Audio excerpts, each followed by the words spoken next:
कहने को ये हिंदू हिंदू चिल्ला रहे हैं, लेकिन हिंदूकरण के तहत में जो SC ST OBC माइनॉरिटी के लोगों के अंदर भी दिमाग के अंदर पूजा पाठ अंधविश्वास पाखंडवाद फैला रखा है। उन्हीं लोगों से ये कमाई भी कर रहे हैं, उन्हीं लोगों से ये चंदा भी लेते हैं, उन्हीं लोगों से पैसा उगा करके जागरण करते हैं, हवन करते हैं, रामायण पाठ करते हैं। लेकिन उन्हीं समाज के लोगों के ऊपर ये जाति के नाम से छुआछूत के हिसाब से उनकी हत्याएं कर रहे हैं, बहन बेटियों का बलात्कार कर रहे हैं। ये बहुत ज़्यादा शोषण हो रहा है, अत्याचार जुल्म हो रहे हैं। इसके लिए समाज जितना आक्रोशित है, ये खड़ा हो गया ना, तो इनको जो इनका 2001 में DNA रिपोर्ट आई हुई है, उस DNA रिपोर्ट के हिसाब से भारत के अंदर जैसे वामन बेसराम जी बोलते हैं ब्राह्मण विदेशी है, ये अंग्रेजों की तरह अंग्रेजों भारत छोड़ो। और जिस दिन ये आंदोलन शुरू हुआ ब्राह्मणों भारत छोड़ो, तो कहाँ क्या स्थिति रहेगी इनकी, कैसे प्रूफ करोगे आप? और फिर भी अपने आप को बदलने को तैयार नहीं है। अरे आपके पूर्वजों ने जो गलतियां की उसके लिए क्षमा मांगने की बजाय इस गरीब समाज को गले लगाने की जगह, इनका मान सम्मान बढ़ाने की जगह, इन्हें आर्थिक रूप से आगे बढ़ाने की जगह, इनके ज्ञान सूत्र अच्छे स्कूल शिक्षा अच्छी स्वास्थ्य सुविधाएं देने की जगह ये भारतीय सत्ता पे कब्जा करके आज की डेट में लगातार सरकारी संस्थाओं में जहां एक गरीब तबके को प्रतिनिधित्व के तहत में नौकरियां मिलती थी, शिक्षा मिलती थी, सारा इन्होंने खत्म कर दिया। अब ये स्थिति बड़ी भयानक है। आज देश के अंदर त्राही त्राही ये गरीब तबका कर रहा है, और उसके बाद में भी ये जुल्म करने से, हत्याएं करने से, बलात्कार करने से, गैंगरेप करने से बाज नहीं आ रहे हैं। इनका अंत आ रहा है नजदीक।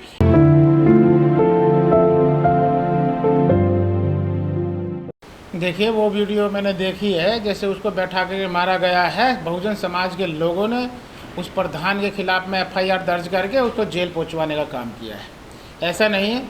रही ब्राह्मणवादी व्यवस्था जो चल रही है, जिसको मनवादी व्यवस्था भी बोलते हैं, आज देश के अंदर बहुत ज़्यादा अफरा तफरी का माहौल है।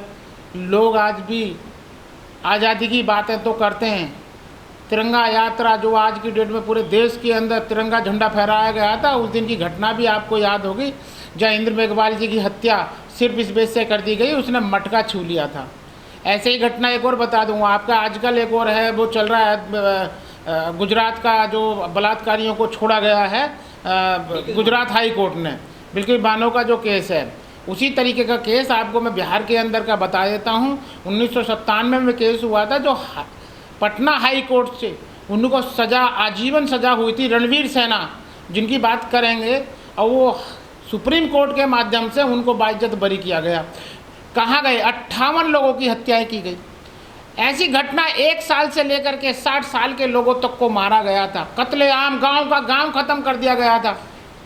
ऐसे लोगों को बरी कर देता है सुप्रीम कोर्ट। और आज फिर आप सिर्फ उसने जाति सूचक शब्दों का जो दौर चल रहा है, जो छुआछूत वाली बातें कह रहे हैं, ये दौर फिर भारत देश को मनोवैज्ञानिक व्यवस्था जो है ऐसे धराशायी दल में लेके जा रही है कि आप कोई भारत के अंदर झांक करके देखेगा, अगर यहाँ UN ने आकर के कमेटी बना करके इसकी जांच सही तरीके से करे, तो भारत आज जाति प्रधान देश है।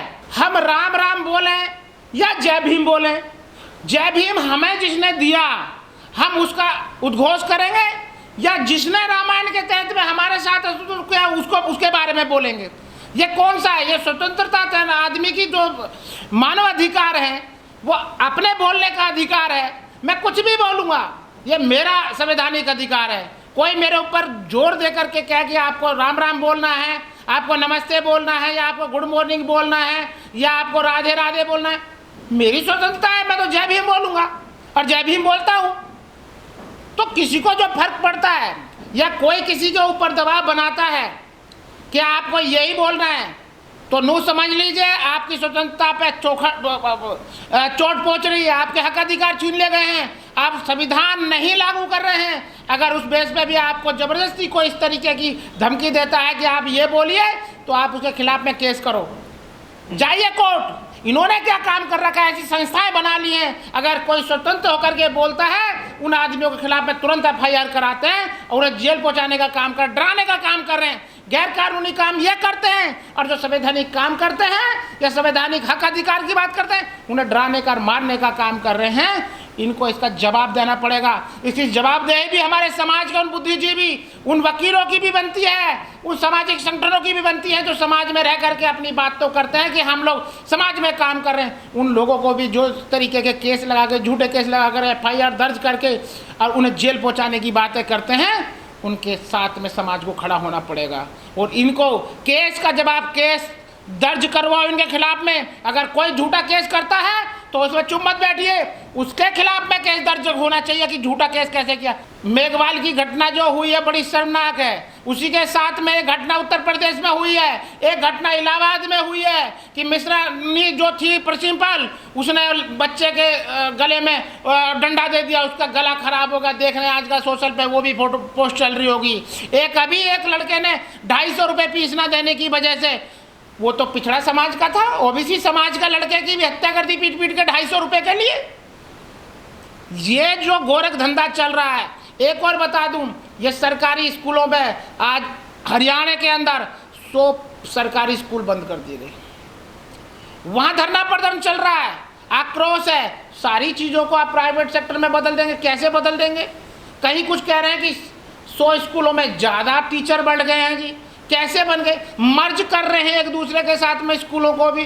अरे मर्ज करने, क्या मर्ज कर रहे हो आप? जगहों को देखोगे उन स्कूलों की, अब जो आबादी के बीच में जगह आ गई है सरकारी, उन पर नजर है। ये इतनी तुच्छी और इतनी घटिया हरकत कर रहे हैं इस देश में सत्ता पे आने के बाद में।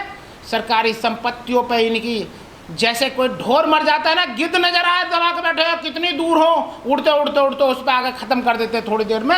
इस तरीके देश की संपत्तियों को बेचे जा रहे हैं, देश के साथ में गद्दारी कर रहे हैं, देशद्रोही हैं ये लोग। इनसे सावधान रहने की ज़रूरत है। और जो छुआछूत के साथ में एजुकेशन, जो बच्चों के साथ में हमला हो रहा है, ये देख लिए, एक नस्ल को इतना डर, एक बच्चे को मारना, वहाँ अगर 50-100 बच्चे होंगे तो उनके अंदर किस तरीके की मानसिक दबाव और किस तरीके का डर उनके अंदर बैठेगा। ये कहाँ काम कर रहे हैं बच्चों के मन के अंदर, ताकि वो स्कूल ना जाए, उनके अंदर डर पैदा हुआ। मध्य प्रदेश की घटना आपको बता देता हूँ कि एक बच्ची स्कूल जाती थी, उसको रास्ते में रोक करके पीटा गया। जो हाईलाइट हुआ जब जा कर के वो लोग उस बच्ची को स्कूल जाने, इंटर कॉलेज में पढ़ रही थी। तो ऐसी ऐसी घटनाएं ये कर रहे हैं, इन्हें शर्म आनी चाहिए। वैसे कहते हैं आप रिजर्वेशन, अबे तुम लोगों ने भी 10% रिजर्वेशन ले लिया, जबरदस्ती ले लिया बिना आंदोलन, ये हमारे आरक्षण का विरोध करते करते करते। अरे हम तो आरक्षण, हमारा तो प्रतिनिधित्व है हमारे लिए, लेकिन अब प्रतिनिधित्व तो गया बाढ़ में, कुछ नहीं है। जिन जिन में प्रतिनिधित्व मिलता था वो सरकारी अडानी अंबानियों को बेच दी। अब क्या बचा है देश के अंदर? अरे कितना रोकोगे? अरे देव, तुम्हारे पास धन दौलत संपत्तियां, इतनी फैक्ट्रियां इंडस्ट्रियां लगी हुई हैं, तुम्हारे बाप दादा लाए थे इन चीज़ों को, कहाँ से रह गई तुम्हारे पास? अरे जब गरीबों को सदा प्रतिनिधित्व नहीं था, खेती नहीं थी, जमीन नहीं थी, जायदाद नहीं थी, अरे उन्हें संविधान के तहत में अरे उन्हें कुछ प्रतिनिधित्व मिला, शिक्षा का अधिकार मिला, उसको भी रोकने के षड्यंत्र पर लगे हुए। लेकिन मैं कहना चाहता हूँ बहुजन समाज के उन बुद्धिजीवियों से, बहुत ही गलतफहमी में जी रहे हैं। लेकिन जब सवर्ण मरता है तो उसको 1 करोड़ रुपए दे जाते हैं, उत्तर प्रदेश हो चाहे अन्य राज्य हो, और जो नौकरी मिलती है सरकारी। लेकिन जो दलित मरता है उसकी मौत का जो है सौदा की 2-4 लाख रुपए में कर दिया जाता है। देखिए, अंध्या बाटे रेवड़ी अपने अपने को दे, ये कहावत सुनिए। जब उनकी सत्ता, उनकी पावर, उनके लोग, तो वो आपको क्यों देंगे? आपको क्यों मजबूत बनाएंगे? वो आप बार बार ये चिल्ला रहे हो, ये कह रहे हो भी वो नहीं दे रहे, क्यों देंगे? अरे एक दिन में दे देंगे, तुम्हें क्षमता नहीं लेने की। अरे जहां तुम्हें अटैक करना चाहिए, जहां तुम्हें जाना चाहिए, वहां जा नहीं रहे हो। अरे मुख्यमंत्री के घर को कर लो ना कब्जा, मरो वहां पर, लेटो, खाओ गोलियां। 2 अप्रैल याद है, दी तेरे आदमियों ने शहादत, शहादत देनी पड़ेगी, अब देनी पड़ेगी। बिना शहादत के कोई आपको हक अधिकार नहीं मिलेगा। इसी तरीके से मरोगे, 1,50,000 रुपये जो मिल रहे कल को ये भी नहीं मिलेंगे। ये ऐसी हालत कर देंगे आपकी, ना सुनने वाला है ना कुछ। कितने दिन हो गए इसको, बच्चा, आज की बात है घटना, अभी तक कोई निर्णय नहीं है। 5 लाख के जी, अब कह रहे जी 30 लाख मिल रहे हैं, क्या मतलब है? वहीं मरा ना एक आदमी, अभी मरा ना, हिंदू वाले बात कर रहे हैं उसमें जो मरा, कन्हैया मरा ना, वहीं पर राजस्थान की घटना ना, जयपुर की। 50 लाख रुपए क्यों दे दिए? जबकि वो तो धूमिल करने वाली घटना, देश में अराजकता पैदा, आतंक फैलाने का काम कर रहा था, उसको कैसे दे दिए पैसे? और ये बच्चा, मासूम बच्चा जिसका फ्यूचर था, जिसका परिवार उसके बड़ा होकर के वो अपने उनका सहारा बनता, उस सहारे को खत्म कर दिया। बहुजन समाज के लोगों ने जो धरना प्रदर्शन सामूहिक रूप से करना चाहिए था, जो रिजल्ट आता, अकेले अकेले चले जाते हैं, अकेले अकेले कोई डेट रख करके नहीं धरते। जिसने मुंह उठाया उसने, भैया मैं इस तारीख को जा रहा हूँ, जिसने उतरा मैं इस तारीख को जा रहा हूँ, 2 आदमी जा रहे, 5 आदमी, 10 आदमी जा रहे। इस तरीके से समाज का ये जो खेल चल रहा है समाज के साथ में, मैं ऐसे सामाजिक संगठनों से भी बहुत आहत हूँ। कुछ काम आते हैं जो प्रताड़ित होते हैं, दुखी होते हैं, अच्छा है, लेकिन ये अपनी राजनीति चमकाने के चक्कर में, अपने आप को सोशल मीडिया में नेता बनने के चक्कर में ये ऐसा कर रहे। अगर रियल में समाज हितैषी हैं तो इनको एक चैन सिस्टम जरूर बनानी चाहिए। अरे सामाजिक संगठनों में आपस में जुड़ करके तैयार होकर के उस चैन श्रृंखला अगर बहुजन समाज के नेताओं की, राजनीति के सामाजिक संगठनों की बन जाए, जो आप बता रहे हैं भाई 2 लाख, 5 लाख, 7 लाख संगठन है, वो संगठन ही अगर एक एक आदमी जुड़ जाएगा तो 6-7 लाख तो वैसे ही हो गए आदमी। बताओ क्या जरूरत पड़ेगी? आप 6-7 लाख आदमी पदाधिकारी पहुंच गए तो बताओ, अदब की तो जरूरत ही नहीं पड़ी।